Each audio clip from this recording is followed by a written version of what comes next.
Party, will we have to go back without water again? Party and I had escaped the elephants today. They would get the spring's water, not us. We'll be left with our empty kudams and no water to cook, drink, or clean. Once the herd arrives, it'll not leave until the sun sets in the Nilgiris. Our village, Bangalapadigai, is a beautiful village in the Arakkad region, nestled in the lush green valley of the Nilgiri mountains. I am Ranga.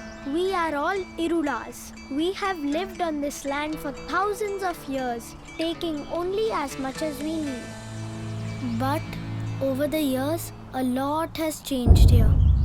Party always says that in her childhood, the mountains and valleys brimmed with water.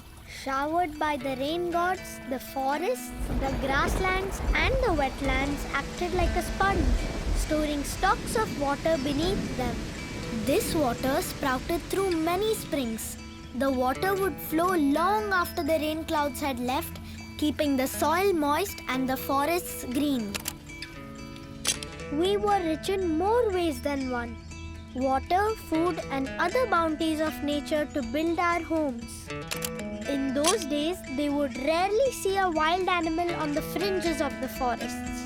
Sometimes a lone elephant or two. They moved effortlessly across the valleys and the hills. They found what they needed in the forests and didn't venture in our direction. And then came the weeds.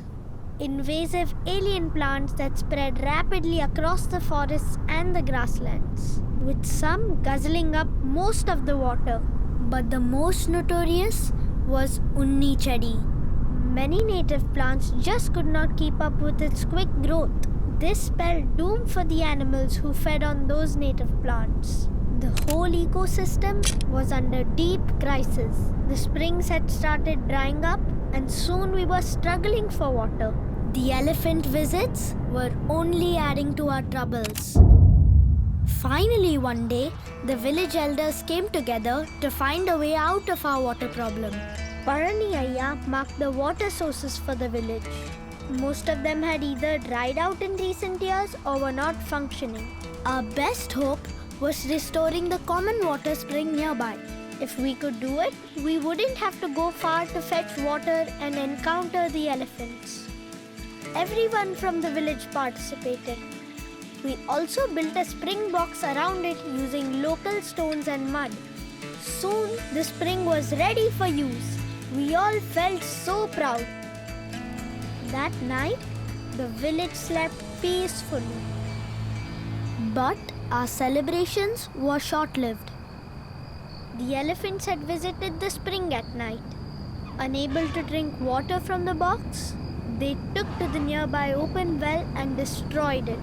It was unusual of them to enter the village boundaries like this. This wasn't even the millet or jackfruit season. They were not hungry, but thirsty, searching for water just like us. Our plan was poorly thought out. By trying to get water for us, we had denied them their share of water. We had to act fast and make it right. That's when Party had an idea. Downstream from our spring, there was an old check dam, completely silted and covered by weeds. The village came together to transform it. We now had a clean open space for animals to come. We even used the silt from the dam to fertilize our farms. And now we had to wait patiently. We waited for over a week, but nobody came. Then, on the 9th day, few days later, Amma spotted a small herd of elephants coming up to the check dam to drink. The news spread around the village and everyone was overjoyed. It's wonderful to see all of them come back now. We call them our Periyale, our elder ones. And we don't have to worry about water anymore. The Nilgiris face many threats today. Taking care of our home and all the beings that share this space is the only way for life to thrive.